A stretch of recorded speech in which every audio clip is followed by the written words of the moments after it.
Çoğunluğunda ekipmanları yeniledik, atölyeleri yeniledik ve çok ciddi aslında tanıtım faaliyetleri yürüttük. Bu etkinlik de bu tanıtım faaliyetlerinin bir parçası.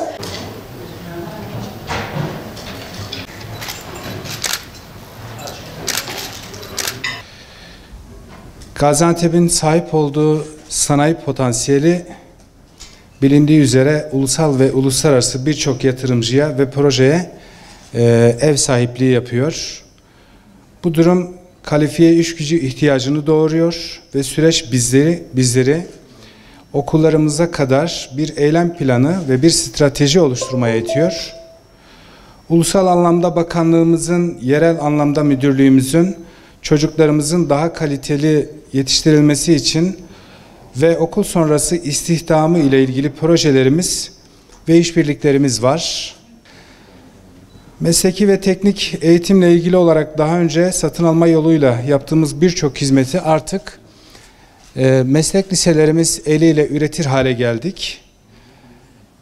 Örneğin sadece bu yıl faaliyete koyduğumuz yiyecek hizmetleri alanında 2 tane okulumuz var. Biri Beykent Mesleki Teknik Anadolu Lisesi, bir tanesi de Şehit Karayılan Mesleki Teknik Anadolu Lisesi. Buralarda toplamda taşımalı öğrencilerimize 1500 öğrencilik, kişilik sıcak yemek üretiyoruz. Yanı sıra maske, dezenfektan, sıvı sabun, çamaşır suyu ve benzeri hijyen üretimleri yapılıyor. Hem ilimizin ihtiyacı hem de bölgemizde, civar illerimizde talep olması durumunda, daha önceden talep olmuştu. Bu illerimizin de ihtiyaçlarını karşılar hale gelmiştik.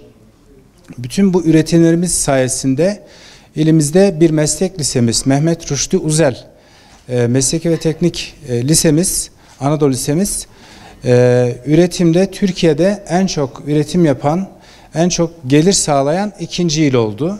Bu da Gaziantep için çok gurur verici bir sonuçtu.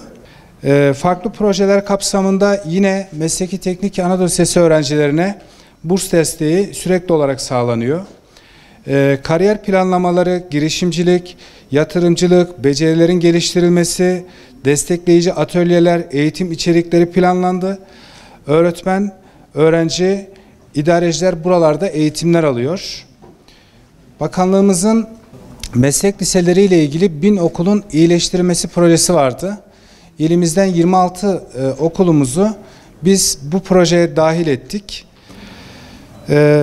Bakanlığımız ilimizde 2 tane okulumuzu Ar-Ge kapsamına aldı. Bunlardan bir tanesi Fatih Mesleki Teknik Anadolu Lisesi, bir tanesi de Mehmet Rüştü Uzel Mesleki Teknik Anadolu Lisesi. Buralarda kurulan modern Ar-Ge merkezleri yüksek teknolojiye sahip bilgisayarlarla donatıldı. Buralarda sektörün bizden talep ettiği kaynakçılık, modern kaynakçılık, robotik ve CNC operatörlüğü konusunda bizler nitelikli iş gücü üreteceğiz. Nitelikli çocuklar, gençler yetiştireceğiz. İstihdam garantili, sektör bunu taahhüt etti bize. 7 tane okulumuzda toplamda 159 tane atölye yapıldı. Bu programın 2. aşaması da var. Yine İstanbul'da 5 tane okul bu projeye dahil edilmesine rağmen Sayın Bakanımızın en son ziyaretinde Mesleki Teknik Genel Müdürlüğü'ne talimatı, tabii ki onların da uygun görmeleriyle ilimize İstanbul 5 iken Gaziantep'te 7 tane daha okulumuz bu proje kapsamına alınacak.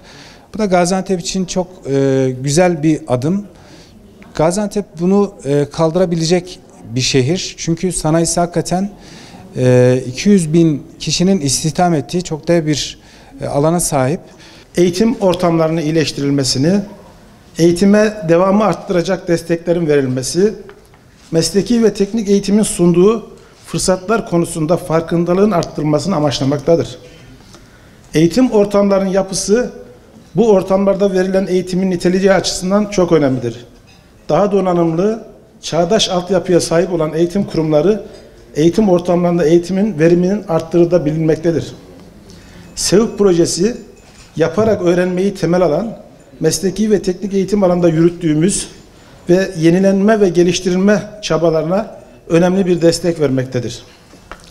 Avrupa Birliği'nin Fried Fonu kapsamında Alman Kalkınma Bankası ile birlikte bakanlığımız tarafından yürütülen proje aracılığıyla ilk etapta 8 ilimizde belirlediğimiz 55 pilot okulumuzda 21 meslek alanında toplamda 1187 atölyenin donatımı yapılmış, altyapısı iyileştirilmiş, öğrenci dostu öğrenme ortamları oluşturulmuştur. Diğer yandan da en son teknoloji, makine, ekipman ve eğitim kitleriyle donatılmıştır. Proje kapsamında bugüne kadar mesleki eğitime, okullara, öğrencilere ve öğretmenlere, ailelere kazandığı, sağladığı bütün kazanımları bugün sizlerle paylaşacağız.